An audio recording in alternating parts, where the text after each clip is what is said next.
Quelqu'un a décidé de se faire détester cette semaine. Salut à tous, ici Reg, bienvenue dans les vidéos de la semaine, actualité, cinéma, série et un petit peu jeux vidéo. Comme d'habitude, l'objectif c'est pas de faire un listing de l'actualité, mais de vous donner mon avis sur l'actualité pour qu'on puisse en débattre dans les commentaires. Et je pense que vous allez avoir beaucoup de choses à dire aujourd'hui. Je vous incite du coup à regarder toutes les actualités pour qu'on puisse en parler, mais il y aura dans la description et dans le commentaire épinglé la liste des actualités. Mais en tout cas, cette semaine est plutôt chargée, vous allez voir, on va bien rigoler. Mais avant de commencer, j'aimerais comme d'habitude remercier le partenaire officiel de cette vidéo, c'est BourgosVPN et ses 38 millions d'utilisateurs et presque 5,5 sur Trustpilot. Vous les connaissez aujourd'hui, c'est un service qui est vraiment utile. Honnêtement, si vous essayez n'importe quelle plateforme de streaming, vous allez voir des catalogues complètement explosés, que ce soit sur Netflix, Disney+, ou n'importe quelle plateforme d'ailleurs. Exemple tout bête, l'un de mes films préférés l'année dernière, et je vous le dirai constamment, c'est Past Lives, qui est disponible sur Netflix. Dune 1 est disponible sur Netflix, il n'est pas facile à trouver celui-ci. Sur Disney+, vous avez Wish, que personne a vu en salle, pour le coup. Vous avez Pauvre Créature, l'un des meilleurs films de cette année. Sur Apple TV+, vous avez Napoléon, et pour ceux qui sont pressés, vous pouvez déjà débloquer Max, qui est probablement la meilleure plateforme de streaming. En plus de ça, si vous êtes un gros consommateur de YouTube comme moi, vous avez accès à YouTube Premium pour beaucoup moins cher, et YouTube sans publicité, ça change la vie. Vous pouvez essayer dans un pays de l'Union Européenne qui a YouTube pour moins cher, la Roumanie, la Bulgarie, ou encore moins cher au-delà de l'Union Européenne, la Turquie, l'Inde, l'Argentine, bref, ça change la vie. Vous serez en meilleure de sécurité avec un VPN, que ce soit Wi-Fi, de l'université, de la bibliothèque ou de l'hôtel. Vous pouvez partager un compte avec 7 personnes au total, c'est disponible sur tous vos appareils préférés et c'est super simple d'utilisation. Peu importe l'appareil, ça se fait en quelques clics rapidement, sans aucun souci. Vous pouvez essayer par vous-même quand vous êtes satisfait ou remboursé sous 45 jours et vous avez une assistance technique en français 24h/7. Utilisez le lien dans la description et dans le commentaire épinglé afin de vous abonner à BourgosVPN et bénéficier de 83% de réduction plus 4 mois gratuits.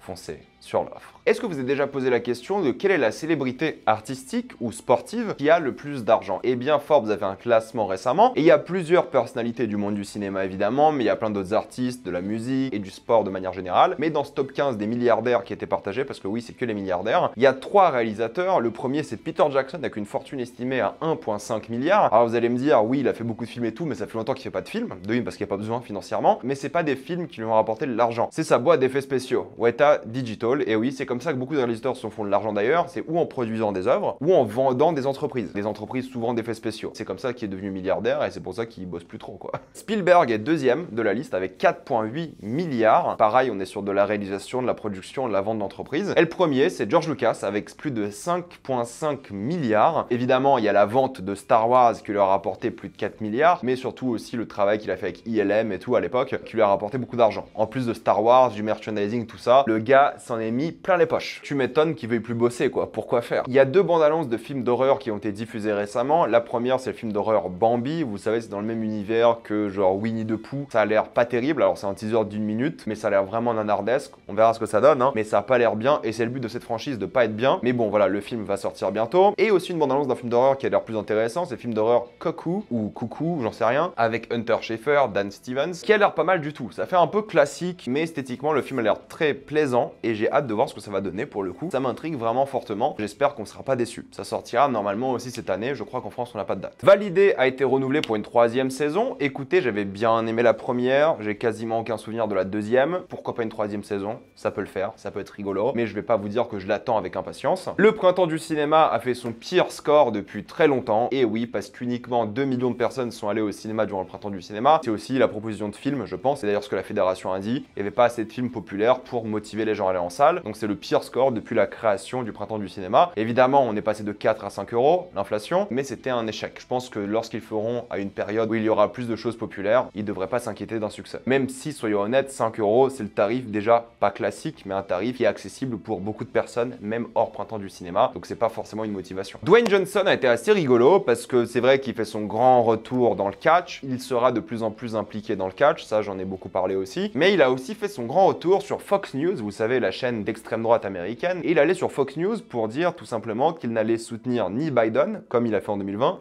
ni Trump, et il n'allait pas se prononcer politiquement. Et ensuite, il a critiqué le wokisme et la cancel culture. C'est assez rigolo, quand même, ce switch qui est en train de faire de Rock. Alors, peu importe la politique en soi, soyez honnête, aller sur Fox News pour dire que tu vas pas soutenir Biden et ensuite dire que le wokisme et la cancel culture, c'est grave, qui sont typiquement des arguments pro-Trump, ce qu'on entend beaucoup aux États-Unis. Comment ne pas y voir une énorme forme de cynisme? Parce qu'il sait qu'en termes de carrière et de box-office, c'est plus que c'était à l'époque. Et il sait que beaucoup des gens qui regardent ses films, surtout ses films à lui, des films d'action un peu à la con, sont sont généralement, pas que, hein, très à droite sur le spectre politique américain, mais d'un coup comme ça, critiquer le wokisme, critiquer la cancel culture, c'est l'un des seuls acteurs qui le fait. Ça montre une ambition que je trouve n'est pas que cinématographique, mais une ambition d'image. Il a envie d'être fédérateur, de une pour sa carrière, mais The Rock, je pense, il est en train de réfléchir à une carrière en politique. Et je dis pas ça en rigolant, hein, mais il prépare, je pense, je dis pas la présidence des États-Unis, hein, mais il prépare, je pense, une carrière en dehors du cinéma. Il a envie de faire son Ronald Reagan, comme à l'époque, et je pense qu'il prépare quelque chose. Je pense pas qu'il fait ça juste pour son image, je pense qu'il prépare un truc un peu au-delà. Évidemment, ça a énervé tous les gens, parce que d'un coup, il soutient plus Biden publiquement, et ça, qu'il le fasse ou non, moi je m'en fous. Que les célébrités me disent pour qui voter, je m'en fous. C'est pas mon souci, c'est pas mon problème, je m'en fous. Mais le switch est assez bizarre, le côté Fox News et les arguments de l'extrême droite, il a envie de se mettre une partie de la population, que ce soit pour le catch, que ce soit pour le cinéma, peu importe, il a envie de mettre cette partie de la population dans la poche. Et ça a énervé beaucoup de personnes de l'autre côté du spectre politique, et évidemment, qui trouvent ça très étrange de ne pas critiquer Trump, alors qu'évidemment, toutes les autres célébrités d'Hollywood le font. Alors, la Californie, c'est très démocrate, c'est vrai. Mais bon, moi, personnellement, il me déçoit, non pas qu'il a dit qu'il allait voter Trump, je pense pas qu'il va le faire, hein. Je pense qu'il va voter comme tous les Américains d'Hollywood, mais surtout que ça a toujours été un gars qui était très ouvert d'esprit, en tout cas dans sa communication, qui était toujours très accueillant envers tout le monde, et d'un coup critiquer le wokisme, la cancel culture, qui je rappelle, la cancel culture n'a affecté que des gens qui ont dit des dingueries, qu'il aille sur Fox News, à la limite, il y a plein de gens qui le font, hein, comme Martin Scorsese, il va faire une série pour Fox News, une série Cato, c'est pas le souci en soi, c'est juste la communication qui est très coordonnée et qui montre encore une fois que Dwayne Johnson, t'as l'impression qu'il est jamais honnête, t'as l'impression qu'il fait un peu le faux cul tout le temps, juste pour son image, juste pour la popularité, et il essaie de se mettre plein de gens dans la poche une année d'élection. Est-ce que c'est un tournant pour lui dans la politique? Je pense que c'est possible, honnêtement, moi j'y crois qu'il va se lancer de plus en plus en politique. Il a dit des phrases sur Fox News du style l'Amérique ne va pas bien, il est pas satisfait de ce qui se passe en Amérique, il donne beaucoup d'argent à des associations, il participe beaucoup, surtout à des associations qui sont pas desservies par les politiques publiques américaines. Donc c'est intéressant, même si moi personnellement je trouve qu'il est décevant sur ce coup-là, à mettre Biden et Trump au même niveau, même si bon les deux choix, on n'est pas américain mais les deux choix sont catastrophiques, mais il y en a clairement un qui est moins pire que l'autre et je pense que ça c'est une évidence. Même dans le monde du cinéma, hein, il y a un avant, un après Trump, hein, qui s'est vu à Hollywood, hein, c'est clair et net. Et pas qu'à Hollywood, hein, qui se voit en Europe. Depuis que Trump est au pouvoir, on a les mêmes soucis qu'aux États-Unis. Donc ça sera, je pense, une année très intéressante et c'est assez triste, d'après moi, que Dwayne The Rock Johnson en profite. Peu importe votre avis politique, hein, je trouve ça plus calculé qu'honnête en soi. Et c'est pour ça que je vois plus le visage d'un politicien ici que d'une star de cinéma. Roadhouse est le plus grand succès Amazon Prime en termes de cinéma, avec plus de 50 millions de vues. Amazon veut continuer son partenariat avec Jake Gyllenhaal. Qu'est-ce que ça veut dire 50 millions de vues?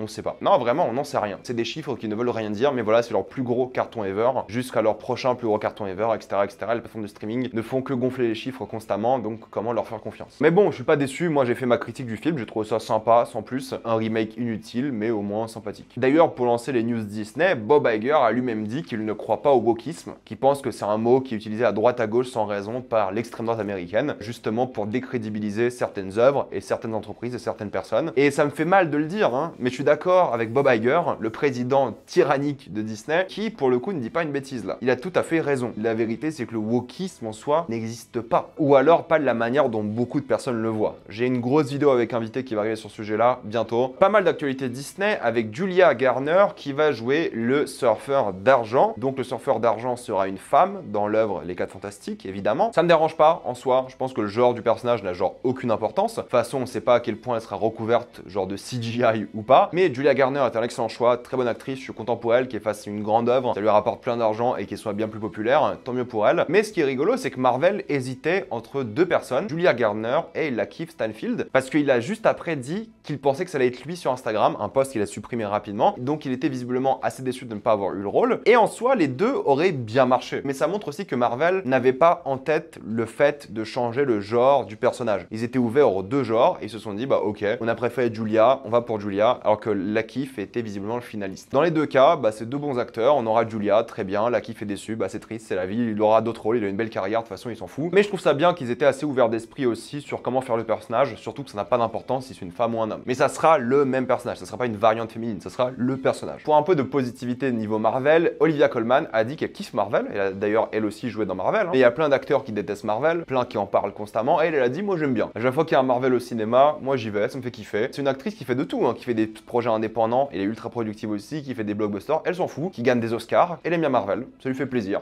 Voilà, et je pense que c'est une attitude assez saine. Tu peux aimer tout le pan du cinéma, du moment que la qualité est là et du moment que ça te fait plaisir. Dommage que Marvel s'est un peu cassé la gueule récemment. récemment, mais c'est un autre débat ça. Une série Tales of the Empire a été annoncée, ça sera une série d'animation Star Wars qui a l'air pas mal du tout. Je sais pas si je regarderai, mais ça a l'air sympathique. La bande-annonce a été diffusée. Ça sera des mini courts-métrages d'animation. Ça sortira sur Disney+ en mai. Et évidemment, ça parlera des gens qui veulent rejoindre l'Empire. Ça a l'air très sympa, honnêtement. Le tournage de Daredevil s'est terminé à New York. La série sortira l'année prochaine. Je suis assez étonné qu'il la sorte pas plus tôt si le tournage est terminé. Alors, je sais pas si le tournage est terminé à New York ou le tournage est terminé tout court. Et la série sortira normalement au début d'année prochaine. Donc, ils ont un an pour la finaliser, ce qui est assez étonnant. Peut-être ils veulent pas la rusher, mais je serais pas surpris si jamais la série se fait un petit peu avancer. Mais quoique, il y a Agatha en fin d'année, donc pas sûr. Quelques dates de sortie Disney. Tron, vous le savez, c'est octobre 2025, ça n'a pas changé et le film est en plein tournage. Mandalorian et Grogu, c'est mai 2026, ça n'a pas changé non plus. Mais après, Disney enchaîne. Toy Story 5, ça sera en juin 2026. Et Vaiana en live action, ça sera en juillet 2026. Le film a été décalé, il devait sortir normalement un peu plus tôt. Et si on parle aussi un peu de Star Wars, c'est intéressant parce que Beau Willimon, qui est donc le scénariste de House of Cards, mais aussi de l'arc prison d'Andor, le meilleur arc de la série, et peut-être le meilleur moment de toutes les séries Star Wars confondues, c'est lui qui va co-scénariser avec James Mangold le film Star Wars qui se passe 25 000 ans avant justement l'ère qu'on connaît maintenant de Star Wars. Pour le coup, c'est une très bonne nouvelle et ce projet me donne de plus en plus envie. Côté Netflix, ça on l'entend depuis des années maintenant, hein, mais la stratégie, normalement, côté cinéma, va changer. Pourquoi? Parce que la stratégie n'était pas assez rentable financièrement de une, mais les films n'avaient pas le succès qu'ils voulaient aussi qualitativement. Normalement, ça va changer cette fois-ci pour de vrai, parce qu'un nouveau chef des films, Dan Lin, a rejoint l'entreprise et c'est lui qui va s'en occuper maintenant. Et il n'est pas du tout satisfait, donc espérons une hausse de qualité. Happy Gilmore 2 a été annoncé. J'en ai personnellement rien à battre, mais pourquoi pas, je vous le dis. Matrix 5 a été malheureusement annoncé. Pour moi, Matrix depuis le premier, ça n'a pas d'intérêt, même si je peux comprendre que les gens aiment bien la trilogie. Les films sont pas mauvais en soi, mais après le premier, pour moi, ça n'avait pas d'intérêt. Mais bref, un 5e film est officiellement prévu. On ne sait pas si les acteurs seront de retour, mais Drew Goddard sera à la réalisation, donc un peu de sang neuf. Drew Goddard, c'est La cabane dans les bois, c'est le scénariste de Seul sur Mars. Bref, le gars a quand même un petit CV sympathique. C'est lui qui va réaliser et écrire le film. Les Wachowski ne seront plus de la partie. Il y a juste Lana, je crois, si je dis pas de bêtises, qui va coproduire de manière exécutive. Donc elle sera à peine dans la partie. C'est prévisible. Lana l'avait prévu dans son Matrix 4.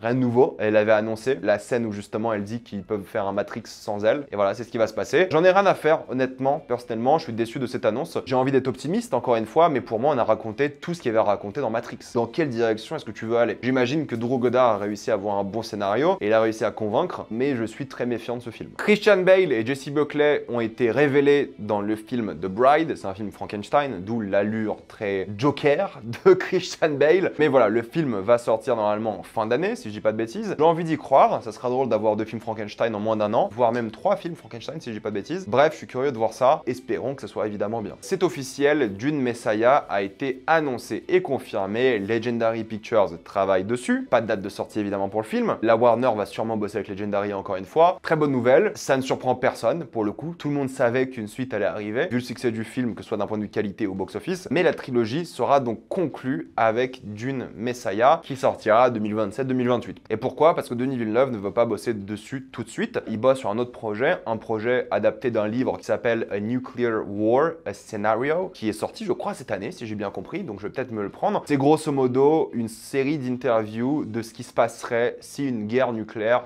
aurait lieu. Je pense que ce sera un film un peu plus petit. C'est cool pour Denis Villeneuve d'aller vers une échelle un peu plus minime. Mais voilà, c'est ça son prochain film. C'est confirmé, c'est officiel. Il bosse dessus en priorité. Ces autres projets qui sont en cours devront attendre. Mais Denis Villeneuve, c'est un mec qui bosse beaucoup. Donc je pense qu'il y aura 1 ou 2 films avant Dune Messiah de son côté. Pour moi, Dune Messiah, c'est un délire de 2027, 28, voire 29 et 30. Et ça serait logique vu ce qui se passe dans les livres. Le casting de la prochaine série Game of Thrones a été annoncé. Vous savez, ça s'appelle A Knight of the Seven Kingdoms, The Edge Knight. L'histoire de Dunk et Egg qui seront interprétés par ces 2 acteurs-là qui sont assez méconnus, mine de rien. Peter Claffey pour le chevalier et Dexter Sol Ansel pour le jeune œuf. Egg, peu importe, ça sera 100 ans avant les événements de Game of Thrones et l'histoire d'un chevalier et d'un enfant qui voyage à travers Westeros. C'est une histoire que les fans des livres, moi je l'ai pas lu pour le coup celui-ci, aiment beaucoup. Ça sortira en 2025. Ils vont alterner Edge Knight, House of the Dragon, Edge Knight, House of the Dragon, jusqu'à ce que les séries s'épuisent. Et ensuite ils vont travailler sur d'autres séries, très bien. Moi ça me va. C'est cool qu'ils aient pris un casting méconnu, parce que Game of Thrones a toujours eu la force, et d'ailleurs HBO de manière générale, de catapulter des carrières. Et ils ont pas besoin de prendre une star. La licence Game of Thrones suffit. Un point jeu vidéo avec les annonces de CD Projekt Red Red, alors il travaille sur une nouvelle trilogie de Witcher, vous savez à quel point j'adore CD Projekt. Il travaille sur le remake de The Witcher 1, qui est une très bonne nouvelle parce que c'est un excellent jeu qui malheureusement souffre du temps et du budget qu'il avait à l'époque. Il travaille sur un autre truc encore de Witcher, le projet Sirius, mais de l'autre côté il travaille aussi sur Cyberpunk, le projet Orion et le projet Hadar qui sera une nouvelle licence. Ces jeux-là vont sortir j'imagine d'ici 15 ans, tous, voire plus, mais j'aime beaucoup CD Projekt. J'ai toujours pas fait Cyberpunk, le nouveau. Enfin, je l'ai pas refait depuis les mises à jour, moi j'avais fait à l'époque, quand il est sorti, genre les 2 premières semaines, mais je suis quand même curieux de voir ce que ça va donner. J'adore ce studio, et s'ils font pas de la merde encore une fois, comme la sortie de Cyberpunk, pour moi c'est l'un des plus grands studios et ils peuvent vraiment gérer. Grosse polémique concernant Hellblade, j'ai pas fait le premier pour le coup, mais je vais le faire je pense avant, c'est un jeu assez court, et je vais faire la critique du deuxième, mais le jeu sera pas disponible en 60 FPS sur Xbox, mais il sera disponible sur PC. Il y a plein d'histoires, des gens qui défendent ça, je suis désolé, c'est indéfendable. Peu importe si vous aimez ou pas les 30 FPS. Moi je déteste ça, si j'ai l'option entre 30 et 60, même si c'est la 4K versus du HD, je vais toujours prendre le HD et les 60. Toujours. Mais je suis désolé, cette nouvelle génération de consoles a été marketée comme la génération 60 FPS 4K, et là on se retrouve avec un jeu sur la meilleure console du marché quand même, qui n'est ni en 4K, ni en 60 FPS. Et par contre le PC évidemment sera en 60 FPS. Parce qu'il y a plein de gens qui disent oui c'est une décision artistique et tout. Alors pourquoi si c'est une décision artistique sur PC 160? J'imagine que le jeu sera jouable en 30. Si c'est 30 stable, c'est un jeu très cinématique apparemment, bon ok. Mais juste le concept même de sortir en 30, c'est du foutage de gueule. Je suis désolé, c'est du foutage de gueule. Normalement, cette génération-là était sur le push vers du 60 FPS, 4K, et ça n'existe pas. Ils le font un peu chez Sony, et Dieu merci Sony parce qu'ils ont les deux, performance mode et quality mode, et moi je joue toujours en performance. Mais chez Xbox, et moi je joue pas d'Xbox, je vais jouer sur PC, moi je m'en fous. Moi j'ai une 3090, je m'en fous. Je vais très bien jouer en 4K à Hellblade, je m'en fous. J'aurais trop le seul d'avoir une Xbox, de voir Sony jouer en 60, et moi de jouer en 30. Non, je suis désolé, c'est un peu la honte. Moi je suis un joueur PC à la base, j'ai juste une play parce que j'ai envie de jouer au jeu PC. Donc me dites pas que je suis un fanboy. Je vous ferai une grosse vidéo sur le 30 versus 60 si vous voulez, mais je trouve que c'est vraiment indécent. Pour quelques sorties de la semaine tout de même, vous avez le nouveau SOS Fantôme qui sort cette semaine officiellement, même s'il y a eu plein d'avant-premières. Je n'irai pas le voir, ça ne m'intéresse pas, j'en ferai pas la critique, j'ai absolument pas envie de voir ça, je suis désolé. Moi ce qui m'intéresse au cinéma cette semaine, c'est Le Mal n'existe pas, qui a l'air vraiment bien, qui donne envie pour le coup, donc ça je pense que j'en parlerai. Malédiction, l'origine, ça j'en ferai une critique à chaud aussi cette semaine sans problème. La série Fallout, j'en ferai aussi une critique à chaud, ne vous inquiétez pas, elle sort jeudi, dans la nuit de jeudi, en tout cas à 2-3 heures du matin, je vous sortirai la critique vendredi. La série Franklin, pour ceux que ça intéresse sur Apple TV+, sort aussi ce vendredi. Ça a l'air pas mal, je vais essayer 1 ou 2 épisodes. Et ce dimanche, ou en tout cas dans la nuit de dimanche à lundi, il y a la nouvelle série HBO de Sympathizer avec Robert Downey Jr. qui sort, et ça me donne grave envie. Je vais m'arrêter là, mettez-moi dans les commentaires ce que vous pensez de toutes ces actualités. Êtes-vous d'accord, pas d'accord, j'ai envie d'avoir votre avis. Comme d'habitude, pensez à vous abonner à la chaîne pour voir les prochaines vidéos. Mettez un j'aime, ça aide beaucoup la chaîne. Suivez-moi sur tous mes réseaux pour plus de débats, actualités, critiques et concours. Et avant de quitter cette vidéo, pensez à utiliser le lien dans la description en encadré épinglé afin de débloquer toutes les plateformes de streaming en toute accessibilité et sécurité. Tout ça pour 2,03€ par mois plus 4 mois gratuits. Foncez sur l'offre. Et moi je vous dis à la prochaine fois. Salut à tous.